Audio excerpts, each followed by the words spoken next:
एक लड़का नदी में स्नान करने उतरा, उसके पैर को मगरमच्छ ने पकड़ लिया। उसकी माँ तट पर थी। बच्चे के आर्तनाद सुनकर माँ ने उसके हाथ को पकड़ लिया। मगरमच्छ एक ओर से पैर खींच रहा है, माँ हाथ खींच रही थी और दोनों के बीच इस प्रकार का घमासान युद्ध छिड़ गया। काफ़ी समय के पश्चात माँ ने बहुत बलपूर्वक प्रयास करके अपने बच्चे को बाहर खींच लिया। ये समाचार पूरे शहर में फैल गया कि माता ने बड़े बहादुरी का और पराक्रम का प्रदर्शन करके अपने बच्चे को उस मगरमच्छ के चंगुल से बचा लिया। एक न्यूज़पेपर पत्रकार वहाँ पर आए। अखबार के पत्रकार ने पूछा कि आपको कहाँ कहाँ चोट लगी। बच्चे ने अपना पैर दिखाया और कहा कि इस पैर के चिन्ह से स्पष्ट होता है कि यहाँ पर उस मगरमच्छ ने मुझे पकड़ा था। फिर अपना हाथ दिखाकर कहता है, यहाँ पर जो आप चोट देख रहे हो, ये मेरी माता ने अपने हाथों से कस के मुझे जब खींचा तो ये निशान तब आया।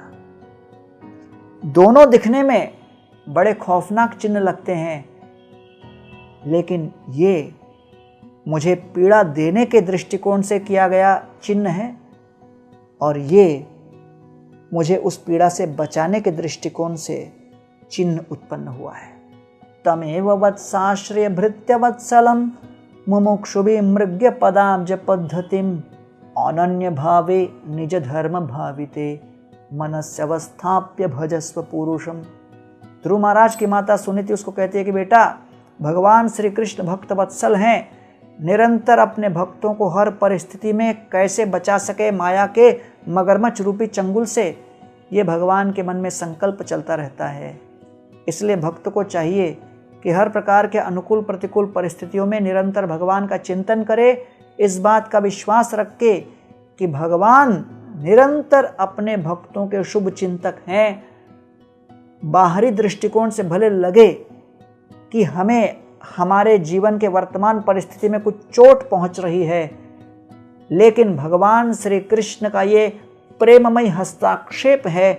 जैसे माता ने उस डूबते हुए मगरमच्छ के चंगुल में फंसे हुए बच्चे के हाथ को जब खींचा तो उस माता के बलपूर्वक खिंचाव से उस पुत्र के हथेलियों में, हाथ में, भुजाओं में कुछ चोट के निशान चिन्ह अवश्य आ गए, लेकिन उस कार्य के पीछे मूल तत्व क्या था?